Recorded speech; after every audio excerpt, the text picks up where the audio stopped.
ஏங்க எங்கே போயிட்டு வரீங்க அப்படின்னு கேட்டேன். எனக்கு வேண்டப்பட்ட ஒருத்தரை பார்த்து. ஆஸ்பத்திரிக்குன்னார். எந்த ஆஸ்பத்திரிக்குன்னே? மாட்டு ஆஸ்பத்திரிக்குன்னார். என்ன விஷயம்னே? மாமனாருக்கு உடம்பு சரியில்லை, அதுதான் மாட்டு ஆஸ்பத்திரிக்கு போயிட்டு வரேன்னார். அட பாவி, அதுக்கு அந்த ஆஸ்பத்திரிக்கா போவாங்க அப்படின்னு ஆச்சரியமா. அட அது இல்லைப்பா, முதல்ல எங்கள் குடும்ப டாக்டர் தான் தேடிக்கிட்டு போனேன். அவர் அந்த நேரத்தில் அவர் வளர்க்குற நாய்க்குட்டிக்கு உடம்பு சரியில்லைன்னு சொல்லி அதை தூக்கிக்கிட்டு மாட்டு ஆஸ்பத்திரிக்கு போயிட்டாராம் சொன்னாங்க. அதனால அங்கே போய் அவரை சந்தித்து விஷயத்தை சொல்லிவிட்டு வர்றேன்னார். அப்புறம் தான் எனக்கு கொஞ்சம் நிம்மதியாக இருந்தது. பொதுவாக நமக்கு தெரிஞ்ச வரையில் டாக்டர்கள் ரெண்டு வகை. நமக்கு வைத்தியம் பண்ணுற டாக்டர்கள் ஒரு வகை, நம்மக்கிட்ட இருக்கிற ஆடு மாடு கோழிக்கு வைத்தியம் பண்ணுற டாக்டர்கள் ஒரு வகை. இப்போதான் எனக்கு தெரியும் இன்னொரு வகையான டாக்டர்களும் உண்டுங்கிறது. அது யாருன்னா பூச்சிகளுக்கு வைத்தியம் பண்ணுற டாக்டர்கள், அதாவது பூச்சி டாக்டர்கள். வெளிநாடுகளில் அப்படிலாம் கூட சில பேர் இருக்கிறாங்க. பிரிட்டனில் யார்க்ஷயர் வட்டாரத்தில் ராதர்ஹாம் அப்படின்னு ஒரு ஊர். அங்கே ஒரு விலங்கியல் மருத்துவர், பேர் டாக்டர் லான்ஸ் ஜெப்சன். அவர் ஆஸ்பத்திரி வாசலில் பார்த்தீங்கன்னா தினமும் நிறைய பேர் நின்றுட்டு இருப்பாங்க. கையில் கண்ணாடி குடுவை, தகர டப்பா இப்படி ஏதாவது இருக்கும். அதுக்குள்ளே ஏதாவது பூச்சிகள் இருக்கும். அதுக்கு வைத்தியம் பண்ணுறதுக்காக வந்தவங்க தான் அவங்க எல்லாம். சிலந்தி பூச்சி, பல்லி, தேளு, பாம்பு இப்படி ஏதாவது இருக்கும். பொழுதுபோக்காக சில பேர் நாய், பூனை, கிளி, மைனா, புறா இப்படி ஏதாவது வளர்க்குறாங்கல்ல, அது மாதிரி இப்போல்லாம் தேளு, பல்லி, பாம்பு, பூச்சி இதையெல்லாம் வளர்க்க ஆரம்பிச்சிட்டாங்களாம். இது ஒரு புது ஃபேஷன். இப்போ கூண்டுக்குள்ளே டப்பாக்குள்ளே போட்டு வளர்க்குறது, அதுக்கு ஏதாவது நோய் வந்துட்டுதுன்னா வைத்தியம் பண்ணுறதுக்கு டாக்டர்கிட்ட வந்துட வேண்டியது, இப்படி இந்த பழக்கம்லாம் நிறையா வந்துட்டுது. ரத்தம் உறிஞ்சிற அட்டைகள் கூட இவங்ககிட்ட வைத்தியத்துக்கு வருதான். சிலந்திகளில் செங்கால் சிலந்தின்னு ஒரு வகை. மத்திய அமெரிக்க காடுகளில் இது அதிகம். சிலந்திகள்லேயே ரொம்ப விலை உசந்தது இந்த ரகம்தான். கால்களில் சிவப்பு கோடுகள் இருக்கும். இந்த இனம் இப்போ குறைஞ்சிக்கிட்டே வர்றதுனால சர்வதேச விதிகளின்படி இவற்றின் ஏற்றுமதி இறக்குமதிக்கு தடை விதிக்கப்பட்டிருக்குது. அதனால் இதை வளர்க்குறவங்க வீட்டுக்குள்ளேயே இனவிருத்தி மூலமாக பெருக்கி விற்பனை பண்ணிட்டு வராங்களாம். அந்த வகை சிலந்திகள் தான் இப்போ வைத்தியத்துக்கு அதிகமாக வருதான். சரி, இதுக்கெல்லாம் எப்படி வைத்தியம் பண்ணுறாங்க? முதல்ல அதை குளிர்பதன பெட்டியின் வழுவழுப்பான சுவரில் விட்ட உடனே அதெல்லாம் மெதுவாக இறங்கி வரும். அப்போ அதன் நோயை கண்டுபிடிக்கிறது சுலபம்.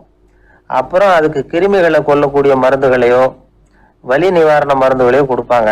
கால் உடைஞ்ச சிலந்திகளுக்கு பசையை கொண்டு ஆப்ரேஷன் பண்ணுவாங்க. சில சிலந்திகளுக்கு உடைஞ்ச காலை எடுத்துட்டா புதிய கால் வளர்ந்துடும். சிலந்திகளை மனிதர்கள் கையில் எடுக்கிறப்போ அது பயந்து போய் கீழே குதிக்குது, அதனால கால் உடஞ்சி விடுது, இல்லைன்னா வயிறு சேதமடையுது. அந்த நிலைமையில வர்ற சிலந்திகளுக்கு மயக்க மருந்து கொடுத்து ஆப்ரேஷன்லாம் கூட பண்ணுறாங்களாம். பார்த்தீங்களா பூச்சிகளுக்கு வந்த வாழ்வே. நம்ம ஊர்லேயும் வீடுகளில் பூச்சிகள் வளர்க்குறது உண்டு. ஒருத்தர் வந்தார், எனக்கு 3000 கரப்பாம்பூச்சி அவசரமாக தேவைப்படுது, எங்கே கிடைக்கும்னு கேட்டார். கரப்பாம்பூச்சியா? அது என்னத்துக்குன்னு கேட்டோம். அது வேற ஒன்றும் இல்லை, நான் குடியிருக்கிற வாடகை வீட்டை காலி பண்ண போகிறேன். வீட்டு சொந்தக்காரர் என்ன சொல்கிறாருன்னா, இந்த வீட்டுக்கு நான் குடி வந்தப்போ எப்படி இருந்ததோ அதே நிலைமையில விட்டுட்டு போகணும்னு வீட்டுக்காரர் சொல்லியிருக்கிறார், அதனால தான் கேட்டேன் அப்படின்னார். உங்கள் பையன் எப்படி சார் இருக்கான் அப்படின்னு விசாரித்தார் ஒருத்தர்.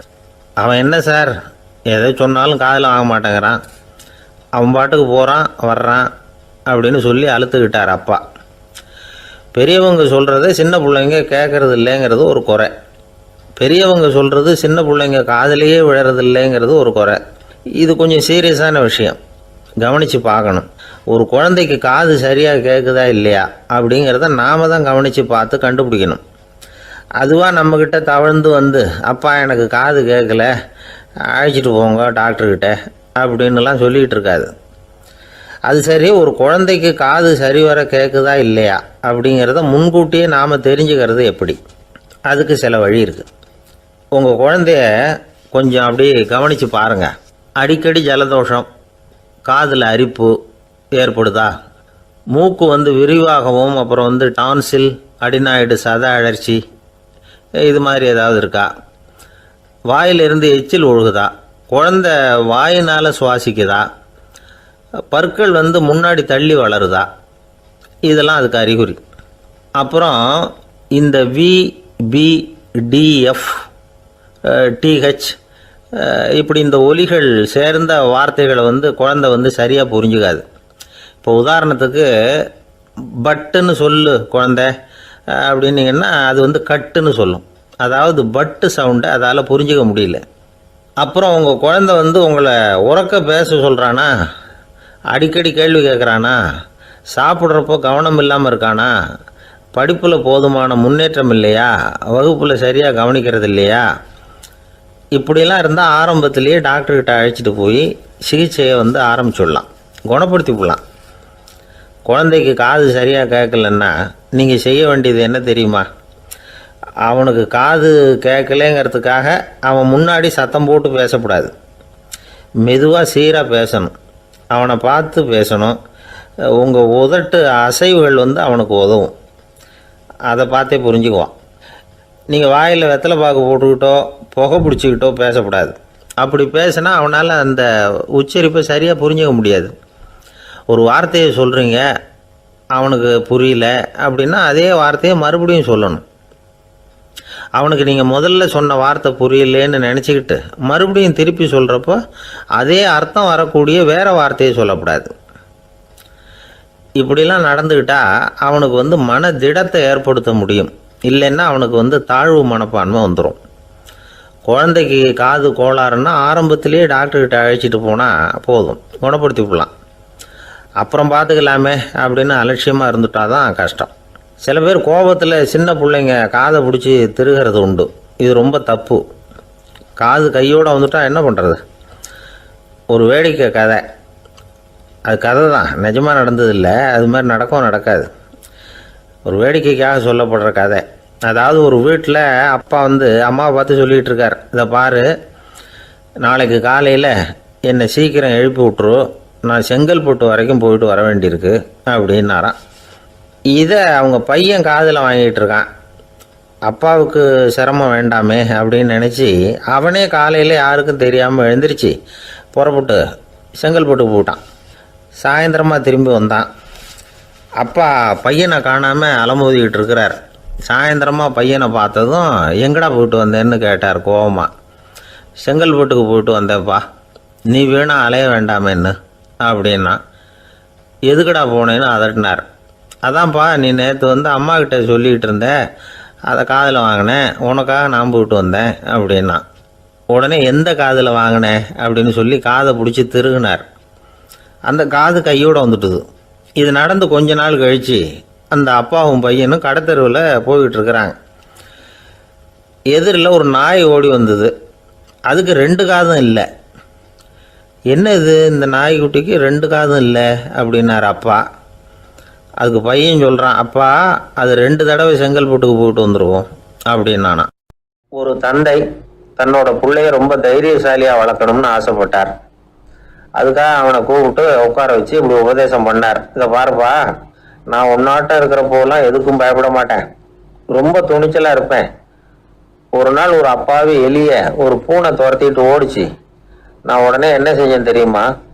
அந்த பூனையை பிடிச்சேன், அது வாலில் ஒரு பட்டாசு சரத்தை கட்டினேன், கொளுத்தி விட்டேன், படபடன்னு வெடிக்க ஆரம்பிச்சுட்டு அது துள்ளிக்கிட்டு அங்கேயும் இங்கேயும் ஓடி இருக்கு பாரு ஓட்டம், ரொம்ப தமாஷு அப்படின்னார் அப்பா. இப்படி சொல்லிவிட்டு பையனை பார்த்து, இதை கேட்கறதுக்கு உனக்கும் துணிச்சல் வருதா, நான் என்னுடைய செயலை நீ கேட்குறப்போ உனக்கு துணிச்சல் வருதா அப்படின்னு கேட்டார். வருதுன்னா பையன். எப்படின்னா அப்படிங்கிற விவரத்தையும் சொன்னான் அவன். அதாவது எலியை விரட்டினத்துக்காக பூனை வாலில் பட்டாசு கொளுத்துனீங்க நீங்க, பூனையை விரட்டினத்துக்காக உங்க கழுத்துல பட்டாசு சரத்தை மாட்டினா என்னன்னு தோணுது எனக்கு அப்படின்னா பையன். பையனோட துணிச்சல் அப்பாவையே நடுங்க வச்சுட்டுது. அது சரி, ஒரு அப்பா பிள்ளைக்கு இப்படியா உபதேசம் பண்றது? எல்லாருக்கிட்டையும் அன்பா பழகிறது எப்படி அப்படின்னு சொல்லி கொடுக்கணும். பிஞ்சு உள்ளங்கள்ல நஞ்ச தூவலாமா? ஒரு நாள் விநாயகர் ஒரு பூனையோட விளையாடிக்கிட்டு இருந்தாராம். அப்படி ஆசையா விளையாடிக்கிட்டு இருந்தப்ப அவரோட கை நகம் தவறுதெல்லாம் பூனையோட முகத்துல பட்டுட்டுதான். அது ஒரு சின்ன கீரெல்லாம் உண்டாகி விட்டுது. அப்போ அவர் அதை ஒரு பெருசா நினைக்கல. கொஞ்ச நேரத்துக்கு அப்புறம் விநாயகர் வீட்டுக்கு வந்தார். அவங்க அம்மா பார்வதி தேவியை பார்த்தார். பார்வதி தேவி கன்னத்துல விரலால கீறினது மாதிரி ஒரு அடையாளம் இருந்தது. விநாயகருக்கு அதிர்ச்சி, ஆச்சரியம். நம்ம அம்மா இந்த உலகத்துக்கே தாயார், அப்பேற்பட்ட அவங்க முகத்திலேயே கீரலை உண்டாக்கக்கூடியவங்க யாரா இருக்க முடியும் அப்படின்னு யோசனை பண்ணார். தாயே, உன்னுடைய கன்னத்துல இந்த வடு எப்படிம்மா ஏற்பட்டதுன்னு கேட்டார்.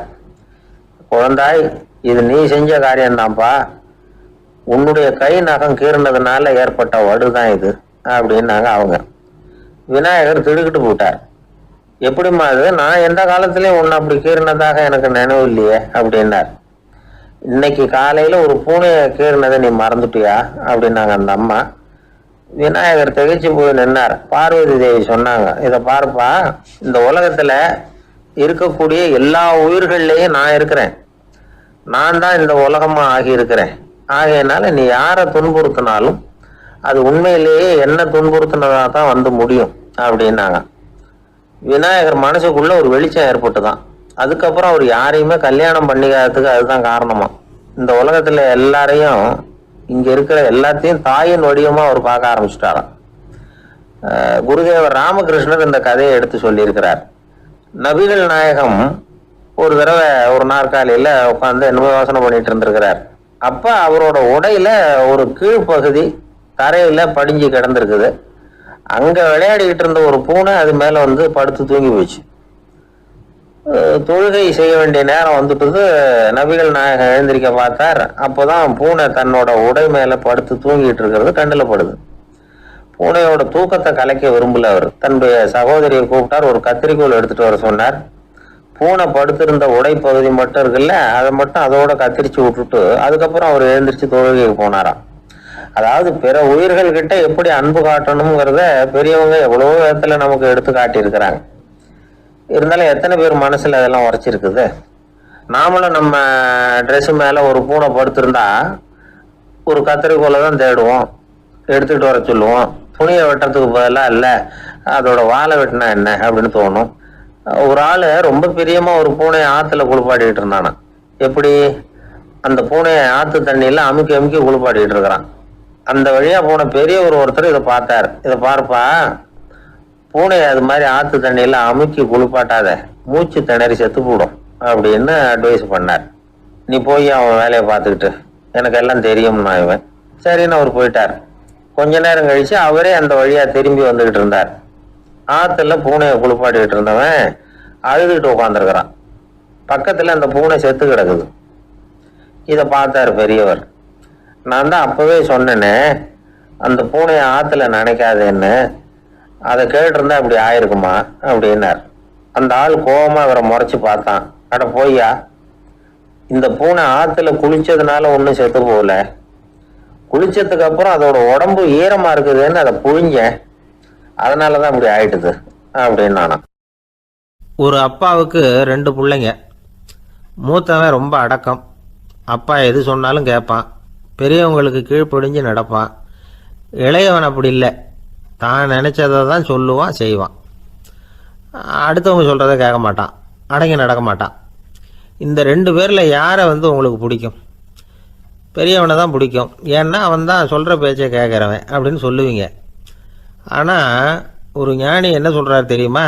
ஒரு குழந்தை அதன் அறிவுக்காக மதிக்கப்பட வேண்டுமே தவிர அதனுடைய கீழ்ப்படியும் தன்மைக்காக அல்ல அப்படிங்கிறார். நம்ம குழந்தைகளை சுயமாக சிந்திக்கிறதுக்கு நாம் விடுறதில்லை, மற்றவங்கள பார்த்து காப்பி அடிக்கிறதுக்கு தான் நாம் அவங்களுக்கு கற்றுக் கொடுக்குறோம். புகழ்பெற்ற மனிதர்கள் சிலருடைய பேரை சொல்லி நீயும் அவர் மாதிரி ஆகணும், இவர் மாதிரி ஆகணும் அப்படின்னு சொல்லிகிட்டே இருக்கிறோம். குழந்தைகள் தங்களுடைய தனித்தன்மையை வளர்த்துக்கிறதுக்கு நாம் தடையாக இருக்கிறோம்.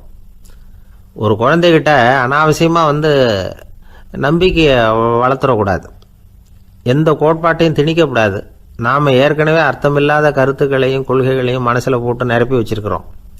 இந்த உலகத்துக்கு புதுசாக சேர்ந்திருக்கிற ஒரு குழந்தையின் தூய்மையான மனசில் நம்ம கருத்துக்களை அறிமுகம் செய்ய அல்லது திணிக்கிறதுக்கு நமக்கு எந்த அதிகாரமும் கிடையாது. ஒரு குழந்தைய நீ இந்த மதத்தை சேர்ந்தவன் அப்படின்னு பிறந்ததுமே ஒரு முத்திரை குத்தி விடுறோம். இது அதோட சுதந்திரத்தை ஆரம்பத்திலேயே கிள்ளி எறிகிறது மாதிரி தான். நீங்கள் ஒரு மதத்தின் வழிமுறைகளை கடைப்பிடிச்சிக்கிட்டு வர்றீங்க, அந்த வழியில் போய்கிட்டு இருக்கிறீங்க, சரி, அதனால் போகிறீங்க. அதுக்காக உங்கள் குழந்தையையும் அதே வழியில் தான் வரணும் அப்படின்னு கட்டாயப்படுத்துறதுக்கு உங்களுக்கு என்ன உரிமை இருக்குது? அந்த குழந்தை சுயமாக சிந்தித்து ஒரு முடிவுக்கு வரட்டுமே, அதுக்கு நீங்கள் ஏன் தடையாக இருக்கிறீங்க? நமக்கு உண்மையிலேயே நம்ம குழந்தை மேலே அன்பு இருந்தால் இது மாதிரி திணிப்பு வேலைகளை செய்யக்கூடாது. திணிப்பு வேலைகளிலிருந்து குழந்தைகளை காப்பாற்றினா போதும், அதுதான் ரொம்ப முக்கியம். அடுத்த தலைமுறை அற்புதமான தலைமுறையாக உருவாகும். நாம் தான் சாதி மத சங்கடங்களில் மாட்டிக்கிட்டு தவிக்கிறோம். அவங்களாவது சாதி மத வேறுபாடு இல்லாத சமுதாயத்தை பார்க்கட்டுமே, அந்த சௌகரியங்களை அனுபவிக்கட்டுமே. அதுக்கு நாம் என்ன செய்யணும்னா ஒன்றும் செய்யாமல் இருந்தால் போதும். ஒரு குழந்தைகிட்ட நம்ம கருத்தை திணிக்கும் பொழுது என்ன ஆகுது தெரியுமா? அது அவனை அவங்ககிட்ட இருந்தே அப்புறப்படுத்தி விடுது, அவனுடைய தனித்தன்மையை அழிச்சுடுது, அவனை ஒரு எல்லைக்குள்ளே திணிச்சுடுது. இதெல்லாம் அன்புங்கிற பேரால் பெற்றோர்கள் செய்கிற தப்பு. இதெல்லாம் கேட்டுக்கிட்டு இந்த காலத்தில் அப்பா ஒருத்தர் சொன்னார், நான் கருத்துக்களை எல்லாம் என் பையன்கிட்ட திணிக்கிறது இல்லைங்க, ஆனால் அதிகமாக சாப்பிட சொல்லி கட்டாயப்படுத்துவேன் அப்படின்னார். உங்கள் வீட்டு சமையல் அவ்வளோ நல்லா இருக்குமான்னு கேட்டாங்க. நல்லா இருந்தால் நான் ஏன் அவனை சாப்பிட சொல்லி கட்டாயப்படுத்த போகிறேன் அப்படின்னார். உலகத்தில் எது எதுக்கும் ஆராய்ச்சி கூடங்கள் இருக்குதுல்ல, அது மாதிரி தூக்கத்தை பற்றி ஆராய்ச்சி பண்ணுறதுக்கு ஒரு ஆராய்ச்சி கூடம் இருக்குது. அப்படி ஆராய்ச்சி பண்ணணும்னா அதுக்கு மூழ்கிக்கிட்டு இருக்கணும்ல. அதனால தான் அந்த ஆராய்ச்சி கூடம் இங்கே இல்லை, அமெரிக்காவில் பாஸ்டன் பல்கலைக்கழக மருத்துவமனையில் அது இருக்குது. அங்கே தூக்கத்தை பற்றி பல விதமான ஆராய்ச்சிகள் பண்ணிகிட்டு இருக்கிறாங்க. அந்த ஆராய்ச்சி கூடத்தில் இயக்குனராக இருக்கிற ஒரு நிபுணர் அவர் என்ன சொல்கிறாரு தெரியுமா? உங்களுக்கு தூக்கம் வரலையா, நீங்கள் நல்லா தூங்குறதுக்கு தாராளமாக சில யோசனைகளை என்னால் சொல்ல முடியும் அப்படிங்கிறார். யோசனை தானே, காசா பணமாக கேட்டு வச்சுக்கலாமே. உணவு, மனநிலை, தூங்கும் இடத்தோட சூழ்நிலை, படுக்கைக்கு செல்றப்போ உள்ள பழக்க வழக்கங்கள், இது காரணமாக ஒருத்தருக்கு தூக்கம் வராமல் போகலாம். தூக்கம் வராததுக்கு இதுதான் காரணம்னா அதையெல்லாம் சுலபமாக கட்டுப்படுத்தலாங்கிறார் அவர். தூக்கத்தை வரவழைக்கக்கூடிய ஒரு நல்ல மருந்து உடற்பயிற்சி. ஆனால் ஒன்று, படுக்க போகிற நேரத்தில் இது மாதிரி உடற்பயிற்சிகள் எல்லாம் செய்யக்கூடாது. கொஞ்சம் முன்னாடி பகல்லையே இந்த பயிற்சிகளை செய்கிறது நல்லது. தூக்கம் வராமல் அவதிப்படுறவங்க பிற்பகல் நேரங்களில் காஃபி, டீ இது மாதிரி பானங்களை சாப்பிடக்கூடாது. மது அருந்துறது கூட தூக்கத்தை பாதிக்கும். வெது வெதுப்பான நீரில் குளிக்கிறது, தியானத்தில் ஈடுபடுறது, ஓய்வாக இருக்கிறது, படுக்கிறது, அதாவது படுக்கிறதுக்கு முன்னாடி ஒரு கோவலை பால் சாப்பிட்றது, இதெல்லாம் தூக்கத்தை வரவழைக்கிறது ரொம்ப உதவியாக இருக்கும். இன்னொரு விஷயம் என்னென்னா, தூங்கி ஆகணுமேங்கிற கவலை வேண்டியதில்லை. அப்படி நினச்சி கவலைப்படுறதை விட்டுடணும். தூக்கம் வரலையா, உடனே படுக்கையை விட்டு எழுந்திரிக்க வேண்டியது. வெளியில் வாங்க, வேறு ஏதாவது வேலையில் ஈடுபடுங்க, கொஞ்சம் நேரம் உலாவுங்க, அல்லது ஏதாவது ஒரு புத்தகத்தை எடுத்து படிங்க. களைப்பு ஏற்பட்டால் மறுபடியும் படுக்கைக்கு போங்க, தூக்கம் தானே வந்துடும். ஒரு விஷயத்தை மட்டும் நல்லா ஞாபகத்தில் வச்சுக்கணும், படுக்கைக்கு போகிறப்போ உங்கள் மற்ற எல்லா பிரச்சனைகளையும் மறந்துடணும். அது எப்படி சார் முடியும், அந்த நேரம் தானே எல்லா பிரச்சனையும் வரிசையாக ஞாபகத்துக்கு வருது அப்படின்னு நாம் நினைக்கலாம். ஆனால் பழக்கத்தில் அதை நாம் மாற்றிக்க முடியும். கொஞ்சம் முயற்சி பண்ணணும், அவ்வளோதான். இது எல்லாமே ஆராய்ச்சி பண்ணி பார்த்துட்டு அந்த நிபுணர் சொல்கிற கருத்து தான். இன்னொரு விஷயம் அவர் சொல்கிறார், அது என்னென்னா, உடல் கோளாறு காரணமாக தூக்கம் வராமல் அவதிப்படுறவங்களுக்கெல்லாம் இந்த யோசனைகள் சரியாக வராது அப்படிங்கிறார். அதுக்கெல்லாம் மருத்துவ சிகிச்சை கொடுத்து தான் சரி பண்ணணும். சில பேருக்கு நடு ராத்திரியில் மூச்சு திணறல் ஏற்பட்டு தூக்கம் வராமல் போயிடும். ஊரெல்லாம் தூங்குறப்ப தான் மட்டும் தூங்காமல் மூழ்கிட்டு இருக்கிறது, ஊரெல்லாம் மூழ்கிட்டு இருக்கிறப்போ தான் மட்டும் தூங்குறது, இது மாதிரி கோளாறுகளால் சில பேர் பாதிக்கப்படலாம். காலு தசை முறுக்கிக்கிறதுனால சில பேருக்கு அடிக்கடி விழிப்பு வரலாம். மன அழற்சி காரணமாக சில பேருக்கு தூக்கம் வராது. இது மாதிரி கோளாறுகளுக்கெல்லாம் அதுக்கு தகுந்த மாதிரி சிகிச்சை கொடுத்து தான் சரி பண்ண வேண்டியிருக்கும். எந்த கோளாறும் இல்லாமல் தூக்கம் வரலைன்னா ஆரம்பத்தில் சொன்ன முறைகளை கடைபிடிச்சு பார்க்கலாம். தூக்கம் வந்ததுன்னா யோசனை சொன்ன அந்த நிபுணருக்கு நன்றி சொல்லலாம்.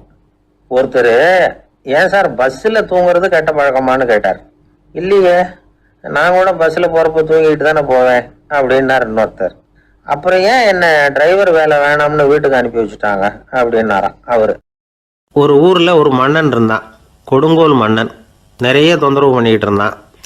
அவன் ஒரு தடவை என்ன பண்ணான் தெரியுமா? ஒரு தப்பும் பண்ணாத ஒரு இளைஞனை பிடிச்சி ஜெயிலில் அடைச்சுட்டான். அந்த பையனோட சொந்தக்காரங்கள்லாம் ராஜா கிட்ட போனாங்க. அவன் ஒரு தவறும் பண்ணலை, அவனை விடுதலை பண்ணுங்க அப்படின்னு கெஞ்சி கேட்டுக்கிட்டாங்க. மன்னன் யோசனை பண்ணான். அந்த இளைஞனை கூப்பிட்டுக்கிட்டு வர சொன்னான். அவனை கொண்டாந்து ராஜா முன்னாடி நிறுத்தினாங்க. இதை பாருப்பா, உன்னை நான் விடுதலை பண்ணுவேன், ஆனால் ஒரு கண்டிஷன். அந்த நிபந்தனையை நீ நிறைவேற்றினா உனக்கு விடுதலை அப்படின்னா மன்னன். சரின்னு ஒத்துக்கிட்டான் பையன். மன்னன் கண்டிஷன் என்னங்கிறத சொன்னான். உங்ககிட்ட ஒரு செம்மறி ஆட்டை கொடுக்க போகிறேன், 1 மாதத்துக்கு அதுக்கு தேவையான தீனியையும் கொடுக்க போகிறேன். 1 மாதம் கழித்து அந்த ஆட்டை எடை போட்டு பார்ப்பேன். அந்த ஆட்டின் எடை கொஞ்சம் கூட கூடி இருக்கக்கூடாது. எடை கூடி இருந்தால் உனக்கு விடுதலை கிடையாது. என்ன சொல்கிற அப்படின்னா. பையனுக்கு ஒன்றும் புரியல, பயமாக போயிட்டுது.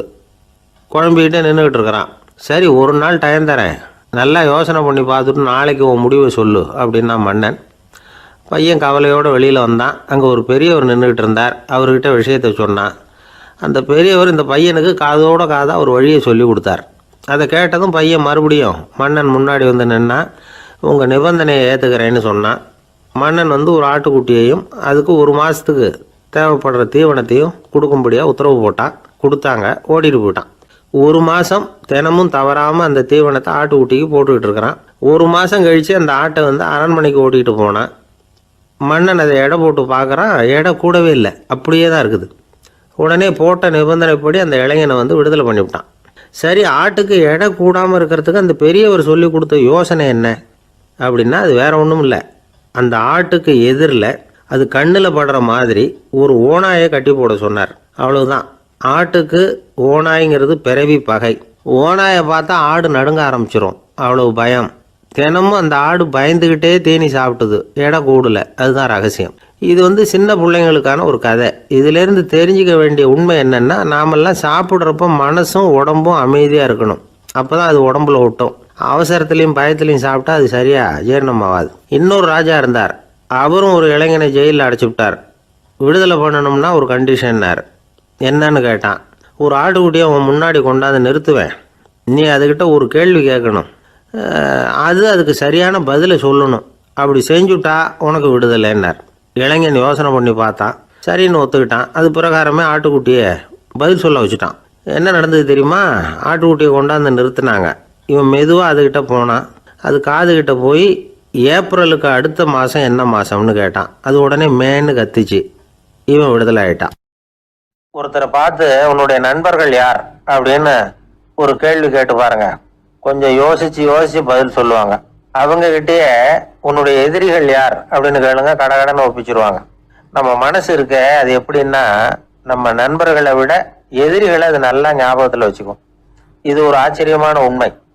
உங்களால நண்பர்களை மறந்துட முடியும், ஆனா எதிரிகளை மறந்துட முடியாது. இது ஒரு வேடிக்கையான நிலைமை தான். அழகான தருணங்களை வந்து நாம ஏன் மறந்துடுறோம்? இது இயற்கை. ஏன்னா நம்ம மனசு மலர்களை கவனிக்கிறது இல்லை, அதுல இருக்கிற முள்ளை தான் கவனிக்குது. தன்னை காயப்படுத்துகிற எதையும் அது உடனே கண்டுகொள்ளுது. ஒரு தெளிந்த சிந்தனையுடைய மனசு மிக அழகாக உள்ள எல்லாத்தையும் கவனிக்கும். அது நன்றியுடன் உணரக்கூடிய எல்லாத்தையும் பார்த்து குறிச்சிக்கும். இப்படிப்பட்டவங்க வாழ்க்கை இயல்பாகவே நல்லா அமையும். அது ரொம்ப அபூர்வம். மனசுல உள்ள ஒரு சிறிய அமைப்பை வந்து மாற்றுவதை பொறுத்து தான் இந்த விஷயம் அப்படிங்கிறார் ஓஷோ. ஒரு யூத கோவில் இருந்துதான். அது யூதர்களின் மடமாவும் இருந்தது. அங்க ஒரு தலைமை குரு, அவர் ரொம்ப கண்டிப்பானவர். அந்த கோவிலை ஒட்டி ஒரு தோட்டம். ஒரு நாள் காலையில அந்த தோட்டத்துல 2 இளம் யூதர்கள் நடந்து போய்கிட்டு இருக்கிறாங்க. காலையில 1 மணி நேரம், மாலையில 1 மணி நேரம் அவங்க அந்த தோட்டத்துல நடக்கிறதுக்கு அனுமதி உண்டு. மற்ற நேரங்கள்ல அவங்க மத புத்தகங்களை படிக்கணும், பிற விதிமுறைகளை கடைபிடிக்கணும். அந்த 2 பேருமே தொடர்ந்து புகைப்பிடிக்கிற பழக்கம் உள்ளவங்க. ஆனா கோவில் மடத்துல இருக்கிறப்போ அவங்க புகைப்பிடிக்க முடியாது, அது கடுமையான குற்றம். சரி, நாம தோட்டத்துல இருக்கிறப்போவாவது புகைப்பிடிக்கலாமா அப்படின்னு ஒரு ஆசை அவங்க 2 பேருக்குமே. இருந்தாலும் பயம். இப்படி கேட்டா மத குரு என்ன சொல்லுவாரோ அல்லது என்ன செய்வாரோங்கிற பயம். இப்படியே கொஞ்ச நாள் ஆச்சு. ஒரு நாள் அந்த 2 பேர்ல ஒருத்தன் ரொம்ப கலங்கி போய் அந்த கோவில்ல இருந்து வெளியில வந்துகிட்டு இருந்தான். வந்தவன் நேரா தோட்டத்து பக்கம் போனான். அங்க இன்னொருத்தன் ஆனந்தமா புகை பிடிச்சிக்கிட்டு இருக்கிறான். அதை பார்த்துதான் இவனுக்கு அதிர்ச்சி. அட கடவுளே, என்ன இது, நீ கேட்காமலே ஆரம்பிச்சிட்டியா அப்படின்னா. இல்லை, நான் கேட்டுட்டு தான் ஆரம்பிச்சிருக்கேன்னா அவன். அப்படியா, என்ன மனுஷன் அவரு, நானும் தான் கேட்டேன், என்ன கண்ணாமுன்னான்னு திட்டி விட்டார். இது என்ன கோவிலா இல்லை நரகமா? உனக்கு புகை பிடிக்கணும்னு ஆசையா இருந்தா நரகத்துக்கு போகணும்னு சொல்லிவிட்டார். அது சரி, உன்னை மட்டும் எப்படி அனுமதிச்சாரு அப்படின்னு கேட்டான் இவன். அவன் சிரிச்சுக்கிட்டே, நீ எப்படி கேட்ட சொல்லு அப்படின்னா. நாம இந்த தோட்டத்துக்கு வர அனுமதிக்கப்பட்டிருக்கிறதே ஜபத்துக்காகத்தானே, அதனால நான் ஜபம் சொல்லும் பொழுது புகை பிடிக்கலாமா அப்படின்னு கேட்டேன். அதுக்கு தான் அவர் சத்தம் போட்டு என்னை அடிக்கவே வந்துட்டார் அப்படின்னா இவன். நீ ஒரு மாதிரியா கேட்டிருக்க, நான் வேற மாதிரியா கேட்டிருக்கிறேன். ஜெபம் சொல்லும் போது புகை பிடிக்கலாமான்னு நீ கேட்டிருக்க, ஐயா, புகை பிடிக்கும் பொழுது ஜபிக்கலாமா அப்படின்னு நான் கேட்டேன். அதுல தப்பு ஒன்றும் இல்லை அப்படின்னு பதில் சொல்லிட்டார். அப்படின்னா ஒரு சிறிய மாற்றம் தான் அது மிகப்பெரிய மாறுதலை ஏற்படுத்தி விட்டது. மனசு நல்ல விதமா சிந்திக்க ஆரம்பிச்சுட்டுதுன்னா மகிழ்ச்சிக்கு பஞ்சம் இல்லை. ஒரு கஞ்சன் ஆத்துல விழுந்துட்டான், வெள்ளத்துல தத்தளிச்சுக்கிட்டு இருக்கிறான். கரையில நின்ன ஒருத்தர் உன் கையை கொண்டா இப்படி பிடிச்சி இழுத்து கரையில சேர்த்து விடுறேன்னார். எதையும் கொடுத்து பழக்கம் இல்லாத அவன் கையையும் கொடுக்க மாட்டேன்னுட்டான். இவர் பார்த்தார், உன் கையை கொடுன்னு சொல்றதுக்கு பதிலா நான் என் கையை கொடுக்குறேன் பிடிச்சிக்கோ அப்படின்னார். அவன் கப்புன்னு பிடிச்சிக்கிட்டான், இழுத்து கரையில போட்டார். 1816 வருஷம் செப்டம்பர் மாதம் 11ஆம் தேதி பிரான்ஸ் தேசத்துல உள்ள ஒரு மருத்துவமனை. அங்க ஒரு இளம் டாக்டர் கொஞ்ச நாளைக்கு முன்னாடி தான் அந்த ஆஸ்பத்திரியில புதுசா வேலைக்கு சேர்ந்திருக்கிறார். அவர் பேரு ரெனே லெனக். அவரு அன்னைக்கு காலையில அந்த மருத்துவமனையில அப்படியே ரவுண்ட்ஸ் வந்துகிட்டு இருக்கிறார். வார்டுல ஒரு படுக்கையில ஒரு இளம் பெண் படுத்திருக்கிறார்.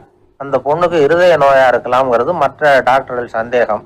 அந்த காலத்துல எல்லாம் ஒருத்தருடைய இருதய துடிப்பை தெரிஞ்சுக்கணும்னா நோயாளியின் மார்புல டாக்டர் வந்து காதை வச்சு பார்த்து தான் தெரிஞ்சுக்கிறது வழக்கம். ஆனா இந்த பெண்ணும் வந்து இளம் பெண், அந்த டாக்டரும் புதுசா சேர்ந்திருக்கிறவர். அதனால பரிசோதனை பண்ண தயங்கினார். கொஞ்ச நேரம் யோசனை பண்ணார். திடீர்னு ஒரு ஞாபகம் வந்தது அவருக்கு. அதாவது அன்னைக்கு விடியற் காலையில தோட்டத்துல அப்படி வாக்கிங் போயிட்டு இருந்தப்போ சின்ன பசங்கள்லாம் ஒரு மரக்கட்டையை வச்சு விளையாடிட்டு இருந்தாங்களாம். அதை இவர் பார்த்துருக்கிறார். அது என்ன விளையாட்டுனா, ஒரு நீளமான மரப்பலகை, அதுல ஒரு முனையில ஒரு பையன் தன்னுடைய காதை வச்சுக்கிட்டு இருக்கிறான், மறுமுனையில இன்னொரு பையன் அந்த மரப்பலகையை ஒரு ஆணியால கீறிக்கிட்டு இருக்கிறான். ஒரு முனையில ஆணியால கீறும் பொழுது மறுமுனையில காதை வச்சிருக்கிற பையனுக்கு அந்த சத்தம் துல்லியமா கேட்குது. அந்த டாக்டருக்கு காலையில பார்த்த இந்த விளையாட்டு ஞாபகத்துக்கு வந்துட்டுது. உடனே என்ன பண்ணாரு தெரியுமா? ஒரு நீளமான காகிதத்தை எடுத்தார். அதை அப்படியே உருளை மாதிரி உருட்டினார். ஒரு முனையை அந்த நோயாளியின் மார்புல இடது பக்கம் வச்சார், இன்னொரு முனையில தன்னுடைய காதை வச்சார். என்ன ஆச்சரியம்! நோயாளியின் மார்புல நேரடியா காதை வச்சு கேட்கறத விட துல்லியமா கேட்டுது இதய துடிப்பு. இதய துடிப்பு மட்டும் இல்ல, மூச்சு இழுத்து விடுறது, திரவ பொருள்களின் அசைவு, எல்லா சத்தமும் தெளிவா கேட்குது. கிரேக்க மொழியில ஸ்டெத்தாஸ் அப்படின்னா மார்பு, ஸ்கோப்பின் அப்படின்னா பார்ப்பதுன்னு அர்த்தம். அதனால டாக்டர் ரெனே லெனக் தான் கண்டுபிடிச்ச கருவிக்கு ஸ்டெதஸ்கோப் அப்படின்னு பேர் வச்சார். அவரே வந்து முதல் மாடலையும் செஞ்சார். அளவு ரொம்ப பெருசா இருந்தது, சுலபமா எடுத்துட்டு போகிறது கஷ்டம், அது அவ்வளவு கஷ்டமா இருந்தது அது. அதனால அவரே அதை அப்புறம் 2 பிரிவா தயார் பண்ணார். இது 2 துண்டையும் டாக்டர் தன்னோட கோட்டு பாக்கெட்ல வச்சுக்கலாம், தேவைப்படுறப்ப எடுத்து ஒன்னா சேர்த்துக்கலாம். இப்படிதான் அவர் ஆரம்பத்துல பண்ணார். தன்னுடைய இந்த கண்டுபிடிப்பை பத்தி அவர் ஒரு புத்தகம் எழுதினார். நிறைய வித்துது, புகழும் பணமும் சேர்ந்தது. பணமும் புகழும் வந்து சேர்ந்தது மாதிரி அவருக்கு ஒரு நோயும் வந்து சேர்ந்தது. அது என்ன நோயின்னு கண்டுபிடிக்கிறதுக்கும் அவரு கண்டுபிடிச்ச கருவி தான் உபயோகப்பட்டுதான். அவரே அதை கண்டுபிடிச்சார். அவருக்கு வந்திருந்தது காச நோய். 1826ஆம் வருஷம் ஆகஸ்ட் மாதம் 13ஆம் தேதி உலகத்தின் முதல் ஸ்டெதஸ்கோப்பை கண்டுபிடிச்ச டாக்டர் ரெனே லெனக் காலமானார்.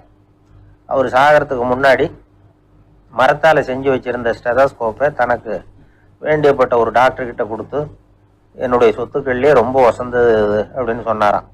அதுக்கப்புறம் 3 வெள்ளைக்காரங்க சேர்ந்து இந்த கருவியில் சில மாற்றங்களை பண்ணாங்க.